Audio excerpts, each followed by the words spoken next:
What's up, guys? Bang, bang. I've got an awesome episode for you today. I'm joined by Phil Rosen, the co-founder and editor-in-chief of Opening Bell Daily. In this conversation, we dedicate the entire thing to Bitcoin.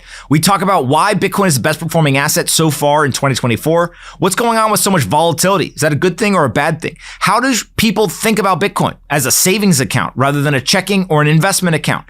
What would happen if Bitcoin is successful? What could the impact be socially around the world? Why is it such a powerful idea? And then we get into who is Satoshi Nakamoto. There's a recent HBO documentary that pontificates whether it is Peter Todd. And we get into why it's important that Peter, Satoshi, our opinions, none of it matters. I think you guys will really like this episode. Phil does a fantastic job as always. So here's my latest conversation with Phil Rosen. All right, Phil, what's the first question you got? So Bitcoin is the top performing asset right now, and it's returned about 50% this year. And that's more than double the S&P 500. That sounds pretty good as a headline, but I do think that it's worth noting it's been pretty much flat since March. Bitcoin, I think it was at 70K in March, and now it's actually lower than that by a little bit.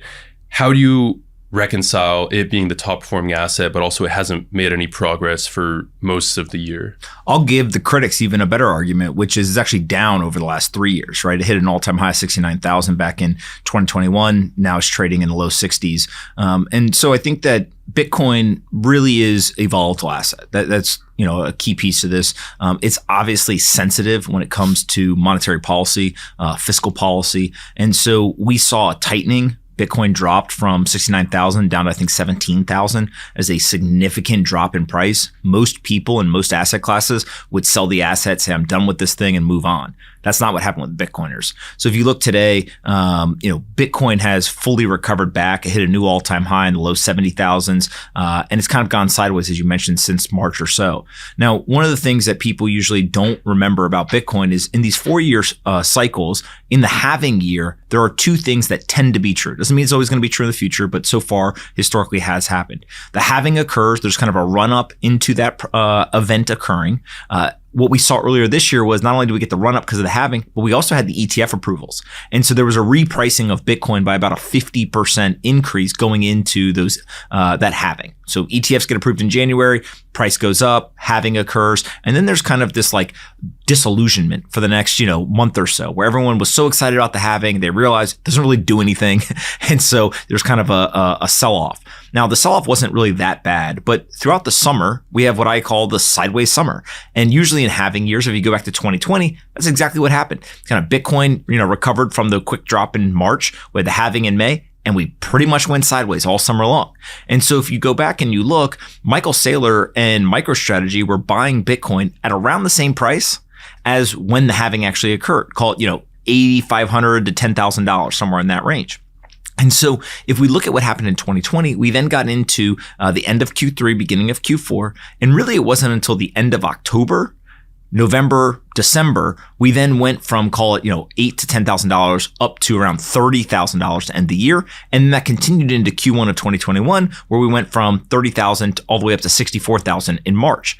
And so we had a 600% price increase from the end of Q3 until March of 2021.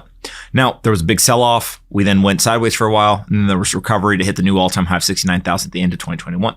Why is that important? I think that we are following a similar trajectory in terms of trend. I don't know about severity. So we had the halving earlier this year. We went sideways. We're now getting towards the beginning of Q4. And so towards the end of October, beginning of November, I do expect the price to start to increase. It also will coincide with more rate cuts, and also it will coincide with the election. And so there's kind of a couple of different factors that are coming together that I think will push Bitcoin's price higher. Now, how long will that last? Are we going to go from November to March again? Maybe. Is it going to be a 600% increase? That seems unlikely to me. And so maybe it's something like, hey, it is going to be kind of a 6-month, kind of upwards movement in price. But over that 6 months, maybe we double in price, or we have a 50% increase in price, or maybe it's 150%. I don't know what the exact severity is going to be. But I do feel like a lot of Bitcoin's price movement is much more tied to timing of the year, of the halving schedule, et cetera, than it is to, oh my God, it went sideways. We need a net new buyer to come in. It's just, we continue to see this pattern over and over again. And there's probably something about the halving takes about 6 months or so to kind of work itself out. so that people start to feel that change in incoming supply. And so if you have the same demand, the supply drops by 50%, it works itself out, then bam, here you go. You've got something that seems to be more scarce in terms of that incoming daily supply, and that ultimately leads to the price repricing of the asset, kind of at the end of that year and into the beginning of the next year. So something you mentioned right away was how volatile of an asset Bitcoin is. And I think your explanation makes a lot of sense. But one thing that is difficult to reconcile is how I think 65% of holders have not moved their Bitcoin in the last 12 months. So my question is, why then is it such a volatile asset if more than half the people are not even touching or moving their Bitcoin? Yeah, well, it's a great question. The reason why it's volatile is because 65% of people haven't moved their asset in the last 12 months. So if you think of, just use a company, forget Bitcoin for a second. If you use a public company, there's a famous example of this. There was a cannabis stock called Tilray. And I don't remember all of the exact details, but basically they took this company public. It was one of the first cannabis companies to go public. I think it went public in Canada. And what they did was they floated a very small percent of the equity. So the founders and the executive team said, hey, we believe in the company. We want to go public. We want people to be able to buy the stock, but we're going to hold a bunch of it ourselves. We're not going to float that stock. And so I can't remember if it was 2% or 5%, but it was a very small percent. So call that, 90+% of the stock is being held illiquid because people that hold it aren't going to sell it. And so there's just a little bit people can buy. Well, there was this massive demand. It's one of the first cannabis stocks. So all these people come in and they want to buy it. And so you can think of, let's just say that they had 100 shares, right? For the hypothetical example, but only 5 were available for trading because the 95 were being held. Now everyone's trying to buy one of these 5 shares. And so the share price skyrockets.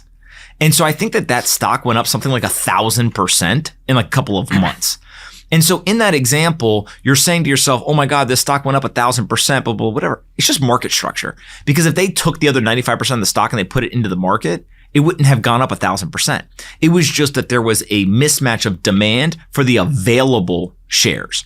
So if you bring that example to Bitcoin, 65% of Bitcoin is not available. It's being held by long-term holders. They're not willing to sell it in the market.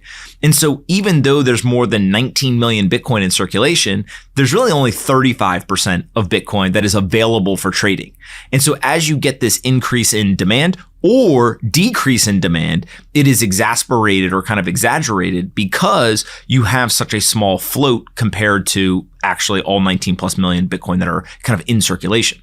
And so the reason why that becomes important is as price goes up, you will see that number trend down. It actually hit 70%, I think earlier this year, and it's come down a little bit, or maybe in December of 2023. So 7 out of every 10 Bitcoin in circulation did not move in the trailing 12 months. That's an insane number. Only 3 out of 10 are available for trading. Now, as price has moved up, we've gone from 70 down to 65%. So it's still pretty healthy, but by the end of the bull market, that number will go from 65 probably down closer to like 55 or 50%.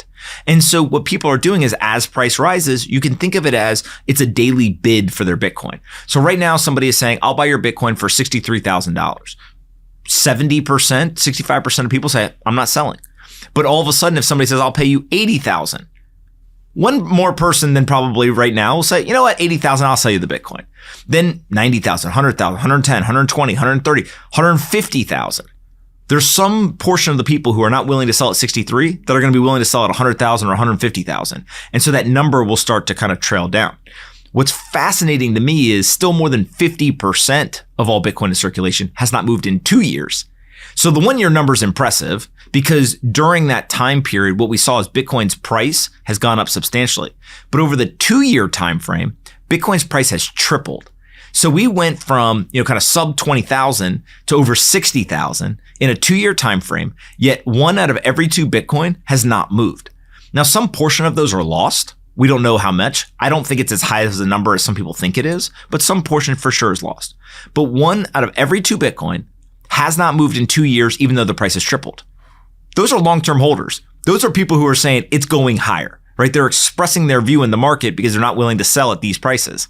And so that is a huge reason why I think some of the best investors in the world, like the Paul Tudor Joneses, the Stanley Druckenmillers, et cetera, are so excited about Bitcoin is because they realize these people are nuts. they're going to hold the Bitcoin. They're going to make it a much less liquid supply, and therefore increases in demand like an ETF are going to skyrocket the price. Now, what's fascinating to me is the ETFs are also a net new buyer of Bitcoin, and they're holding it. Yes, there is a redemption feature, so they can have to sell Bitcoin from time to time. But what we see so far in the data is they are usually a net buyer, not a net seller. And so as Bitcoin goes into those funds, it usually doesn't come back out. And so if that continues to happen as well, they're just pulling supply out of circulation. They're holding it in their funds, and that should continue to lead to higher and higher prices over time and more volatility. So you said something there. You said Wall Street's sort of buying in because they realize how nuts the holders are, how long-term committed these holders are. Do you think that undermines the value of Bitcoin if it's just maybe big buyers on Wall Street want to come in because you have this grassroots investing movement where people will hold Bitcoin forever no matter what? One of my theories in markets is that money wants to find courage. And this is very counterintuitive. Most people think that money wants to find where is it safest? Where is it going to be kind of cared for best where I can't lose it? That's not what happens. Usually what happens is that investors are risk takers. They want to find risk. But the best place to take risk is when you take risk in a crowd. And so what they see is that the Bitcoiners are maniacs. They're like, these guys buy this thing, and it doesn't matter if it goes up hundreds of percent, if it drops 90%, they just hold. And so when you have a massive group of people, and remember, we're talking about hundreds of billions of dollars worth of Bitcoin not moving regardless of where the price goes. As an investor who wants to seek and capture risk because the risk you take is the return you earn, then you want to go find places like this where you are alongside shoulder to shoulder other maniacs. And so I think that's where people kind of get it confused. They think that Wall Street's going to run away from this asset. Wall Street likes volatility because volatility means there's potential return. Wall Street likes risk because the more risk they take, the more return they can capture. Wall Street likes the maniacs because every person on Wall Street is a closet maniac. They're just trying to do it inside of an institution with risk management, etc. And so Bitcoin was almost purpose built for resonating on Wall Street. It's just that in the early days, a lot of those financial institutions couldn't adopt the asset. But now they look at this data and they say, you're telling me if this asset drops 80 to 90%, these guys don't sell? They just buy more? Sign me up. How do I buy some of that? And I know this because literally Stanley Druckenmiller and Paul Tudor Jones have gone on CNBC and explicitly said that after the 2018 crash, they called each other and they had a conversation. And they said something like, did you know that 70% of the people who held Bitcoin at 20,000 are still holding it at 3,500? They said, I got to get me some of that. Let me go find the maniacs. Let me invest alongside them. That's how they got into Bitcoin. And obviously that worked out very well for them. What do you think happened to the argument in the last couple of years that a lot of traditional finance folks would say, well, with a stock, you can buy a real asset in the real economy and you're contributing to something in the real world. But Bitcoin doesn't really have those characteristics, but that has really faded out of the narrative. Why do you think that is? I think people are realizing with the rise of AI that the single most valuable commodity in the world is computing power. And I've said for a long time that people think it's oil or they think it's something else. It's computing power. And so Bitcoin is the strongest computer network in the world. And so when people say Bitcoin's not backed by anything, it is backed by something. It's backed by the strongest computer network in the world. How valuable do you think that is in today's day and age? It's pretty damn valuable. It's worth more than $1 trillion for sure, right? And so I think that when people start to understand this currency is backed by a commodity, the commodity is the most valuable commodity in the world, they are starting to realize, wait a second, maybe I should get some. And so if you start to look at kind of that argument, you then say to yourself, well, how much bigger and stronger is the Bitcoin network? If you take all of the computing power of Amazon's AWS, Google Cloud, and Microsoft Azure and combine it, Bitcoin is multiples bigger than those three computing networks combined. And so it's hard to fathom just how big the computer network is, how strong it is, how decentralized it is, how resilient it is. And so not only is it a valuable commodity, it's also the greatest form. Think about if I said to you, a bunch of people around the world came together and they created something that's never been created in human history before. They created the strongest computer network ever invented by humans. And I said to you, what would somebody be willing to pay for that? And you told me $1 trillion, I'd laugh at you. And so I think that's what people are starting to realize is this is going to be worth a lot more. How much, when, it's all up for debate. But $1 trillion for a price tag of the strongest computer network in the world is probably too low. And I think that's where you're starting to see a lot of people say, okay, you know what? Maybe it is backed by something. Maybe there is something here that is kind of driving, the value, not just the price. And it took the explosion of AI, the return of data centers and computational power and all of that stuff to then convince people, wait a second, this is a computer network. This is data centers all around the world. This is something that I can just go and buy, kind of in the open market. And so maybe I should get some.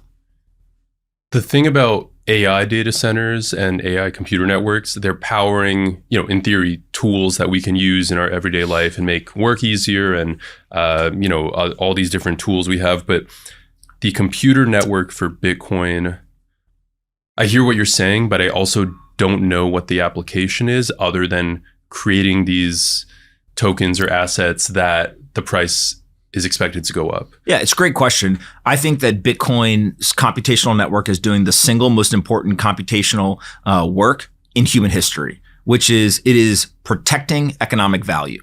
There is nothing else in the world that protects economic value like this. And so in a world that is littered with central banks and governments who have spending problems, who have national debts that are exploding, that are devaluing their currency, who are punishing 50+% of their populations and pushing them into poverty, and they're eating away at your economic value, they are essentially stealing from you. It's a silent tax. It's a silent theft. But if you think about the McDonald's worker who's been getting paid $12.50 an hour since 2012, they think they're still getting paid $12.50 an hour. They're getting paid less and less every single year. Don't even worry about the last decade. Just go since 2020. The purchasing power of the US dollar is down more than 25%, depending on which estimate you look at. So that means that for every dollar that you had in 2020, today you can buy 75 cents worth of goods and services. They stole 25% of your purchasing power. How do you protect yourself? Bitcoin is not the only solution. You can buy real estate, you can buy gold, you can buy a lot of different assets. But Bitcoin is the best at doing it over a long period of time so far. Now, it's an early experiment. It's only 15 years old. It's still got a lot of time to go. Gold's thousands of years old. Real estate, obviously, very old as well. But Bitcoin is probably one of the most promising ones as well, because if it continues to get repriced by the world as the best asset to protect economic value, one of the things that I think finance people have a harder time kind of wrapping their head around compared to maybe the tech people is what are the implications of this?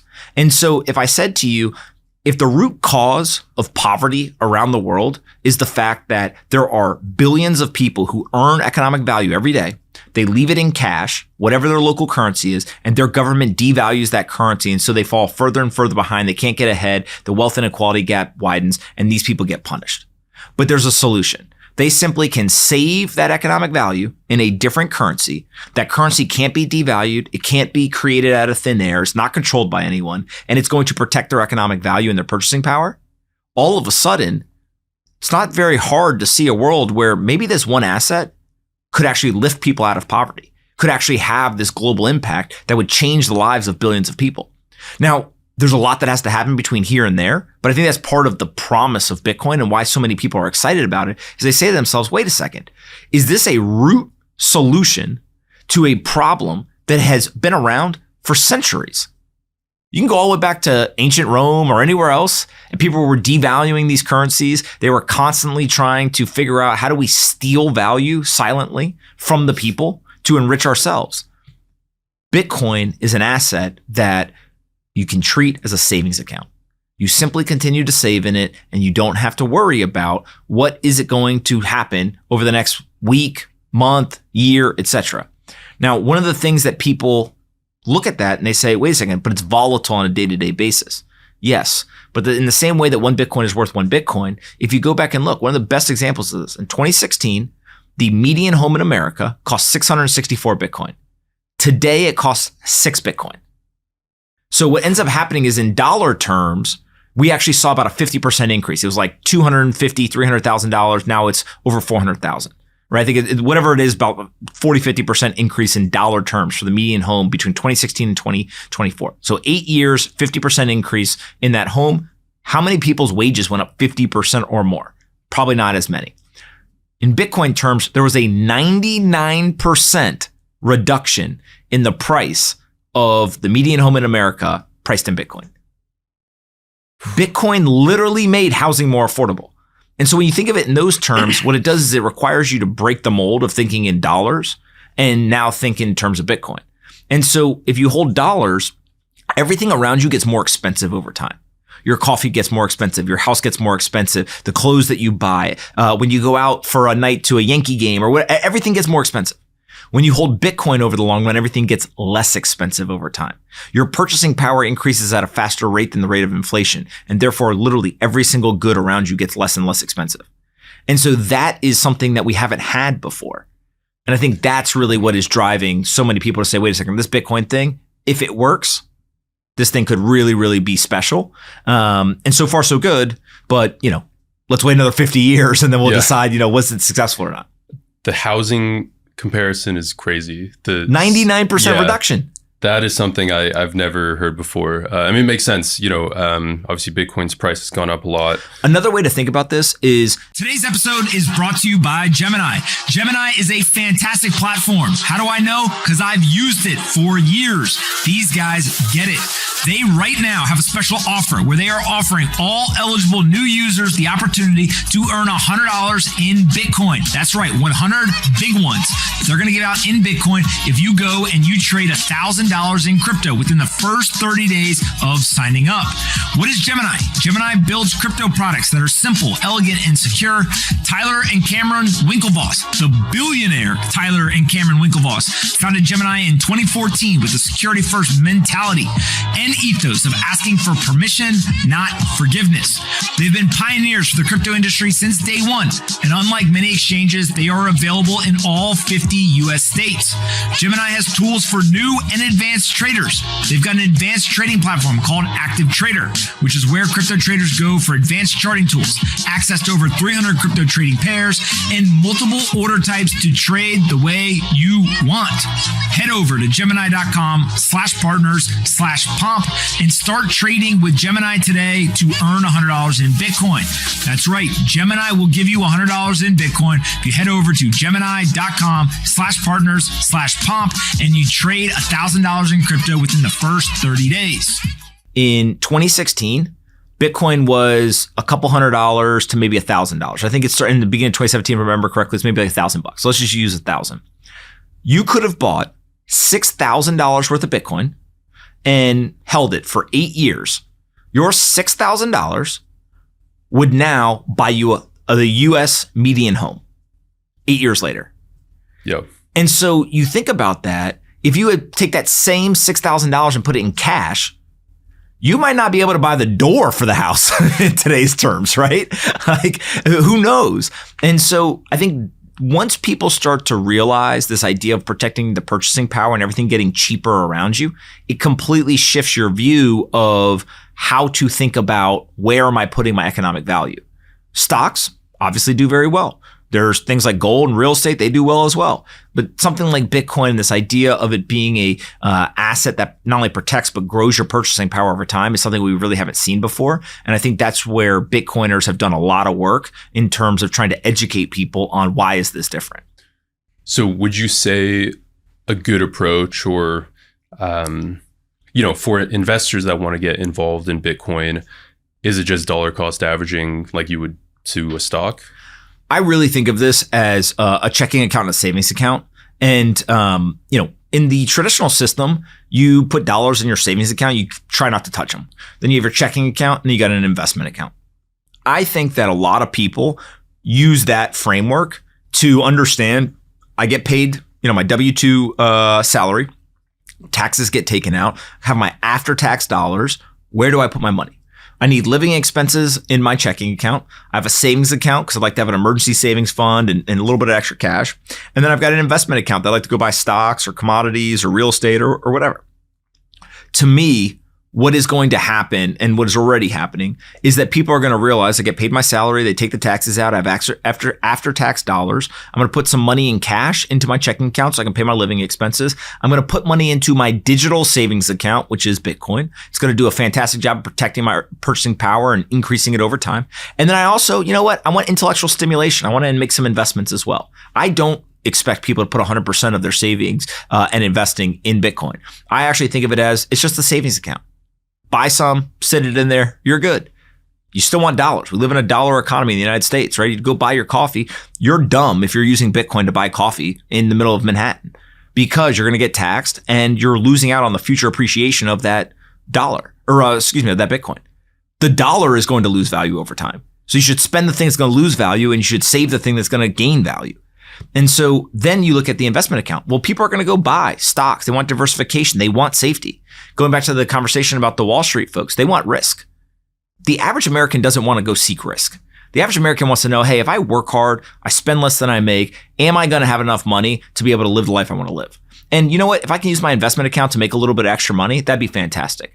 But I don't have time to stay in tune with what's going on. CNBC, Bloomberg, Fox Business, read 10Ks, go on Twitter and understand what's going on there. What's the latest, greatest investment strategy? What's the Fed going to do?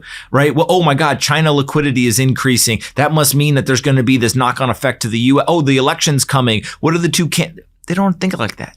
Most Americans just say to themselves, you know what? I want to take some of my money. I'm going to put in the S&P 500. Warren Buffett told me never bet against America, and I'm just going to let this thing compound.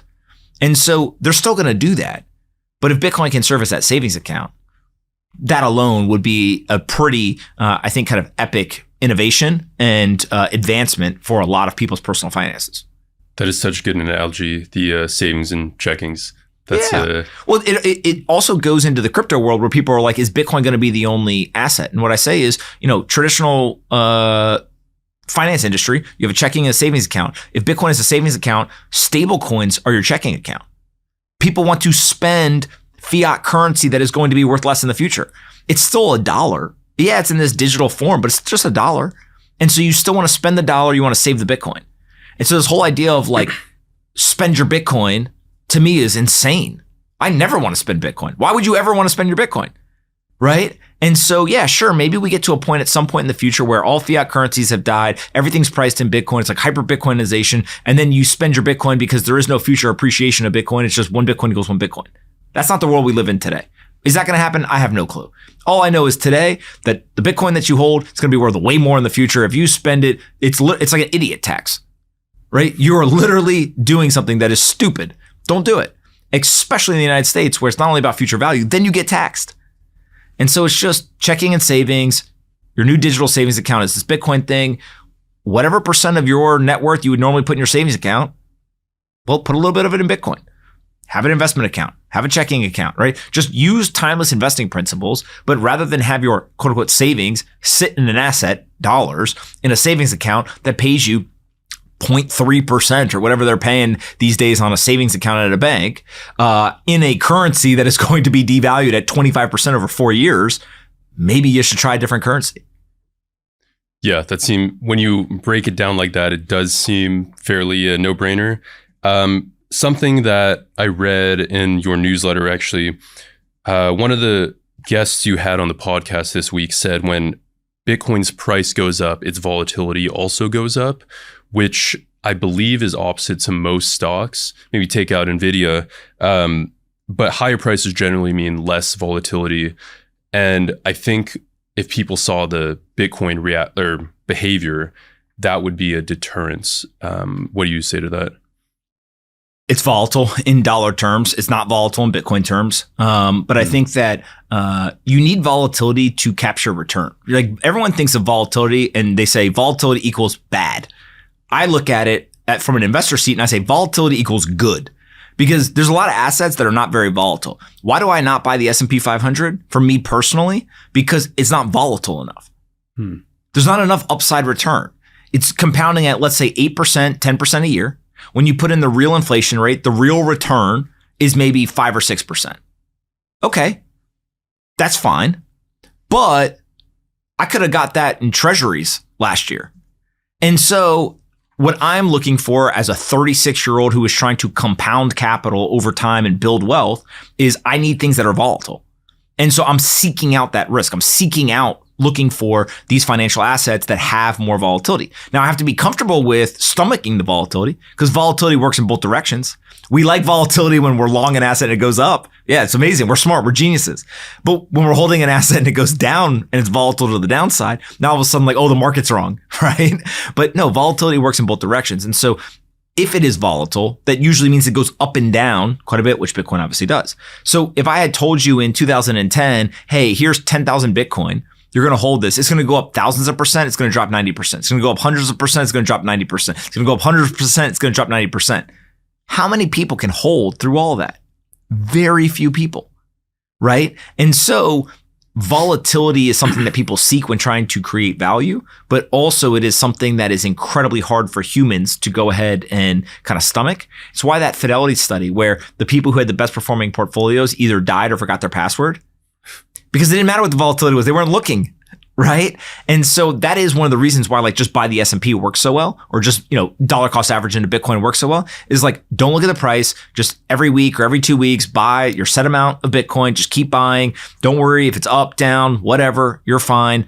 Don't look at the price on a day-to-day basis. Just hold it. Have this, kind of plan. My plan with the Bitcoin is I'm just going to give it to my grandkids. Right. And so if I'm just going to give the money in Bitcoin to my grandkids, psychologically, there's nothing you can tell me that is going to change my mind to sell. Because I'm just saying to myself, well, this is my grandkids who aren't even alive yet. I'm giving it to them. And so now if the price goes to 200,000, goes to 10,000, it's just whatever. If it goes to zero, sorry kids, like you're not getting anything, right? If it goes to millions of dollars, grandpa's a genius. Congratulations. Anything in between, just this way you're going to get. And so that psychological change for me really allowed me to stop looking at the price, stop worrying about, am I selling, am I buying, where's the price going to go? It's just cool, calm, collected mentally now. Just going to my grandkids.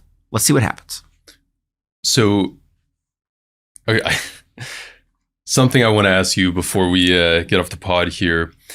HBO released this documentary and they claimed to reveal who Satoshi was, the inventor of Bitcoin. They said it was a guy named Peter Todd. I watched the documentary.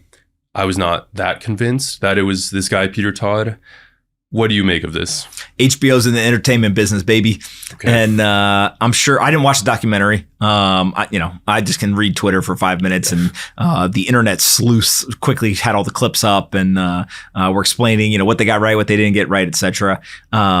I don't know who Satoshi is. I don't think it's Peter Todd. Peter Todd says it's not him.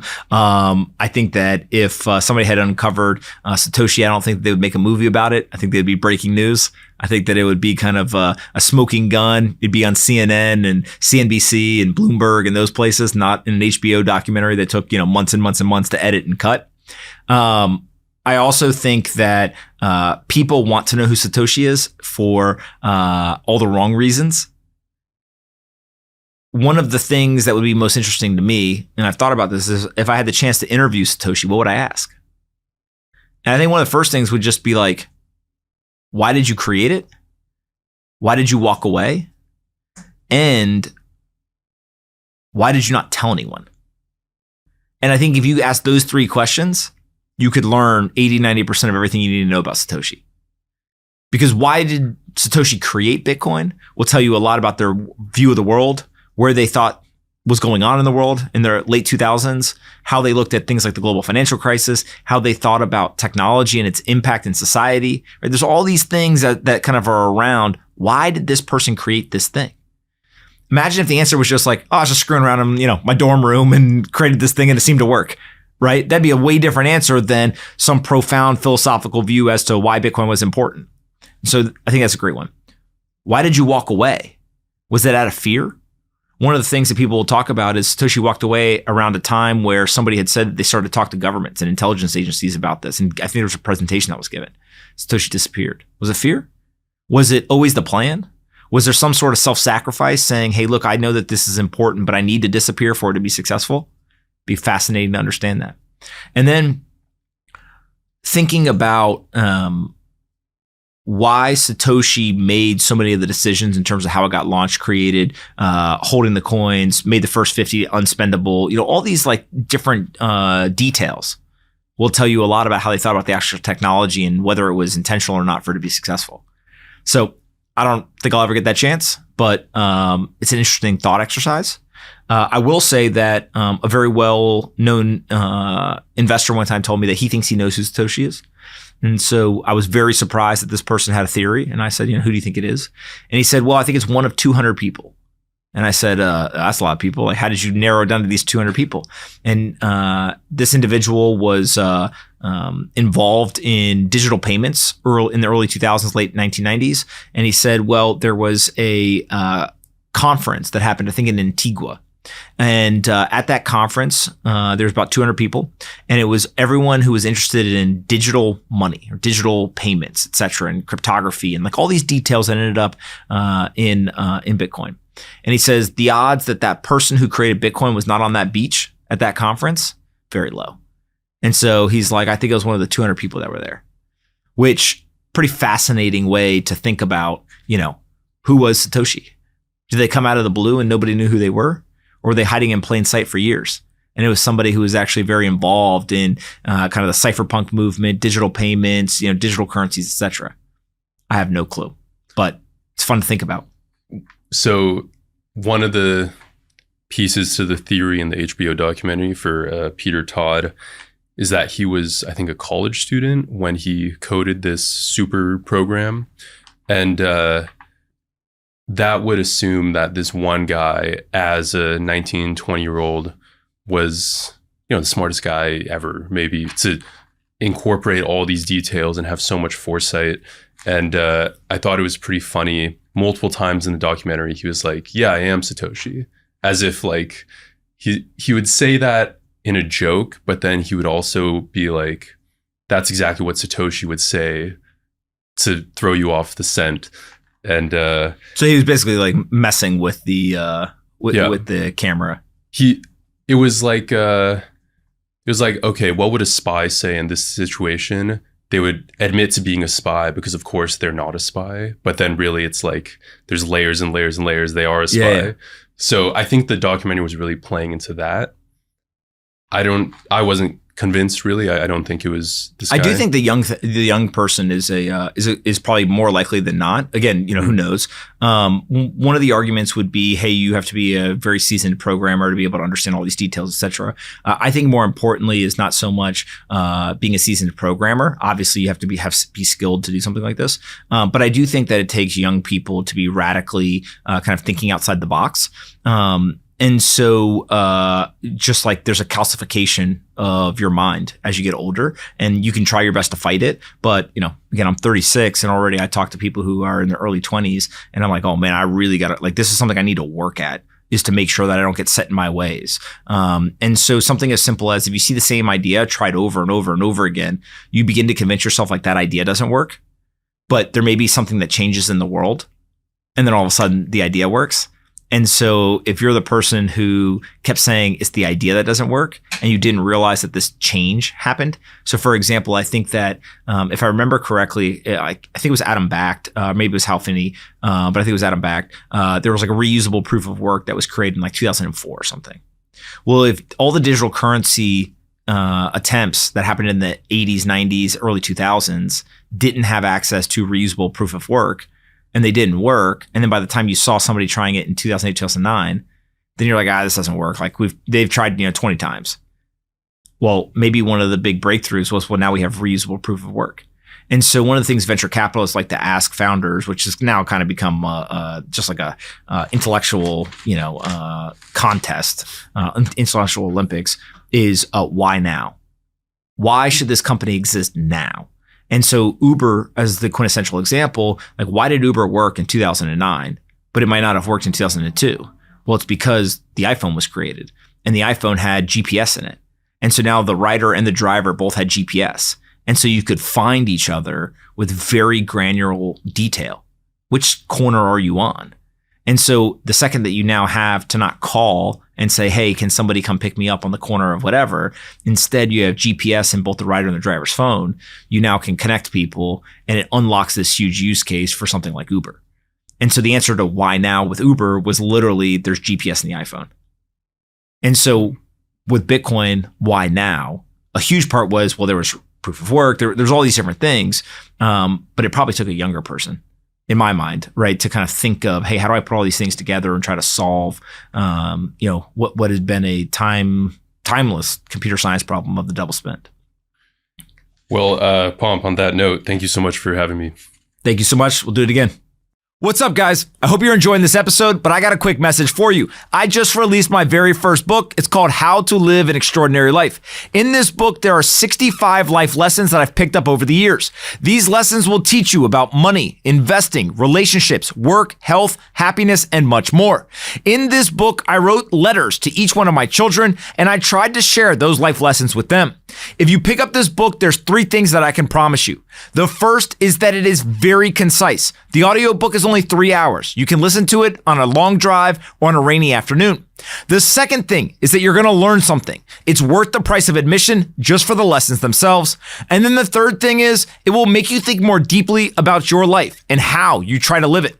So go pick up How to Live an Extraordinary Life today. It's a quick read. It's very impactful. It's very concise, and it would mean the world to me for the support. Go check it out today on Amazon, Barnes & Noble, or wherever you buy your books. Hardcover, audiobook, it all works. Thank you so much for the support, and I'd love to hear what you think about the new book.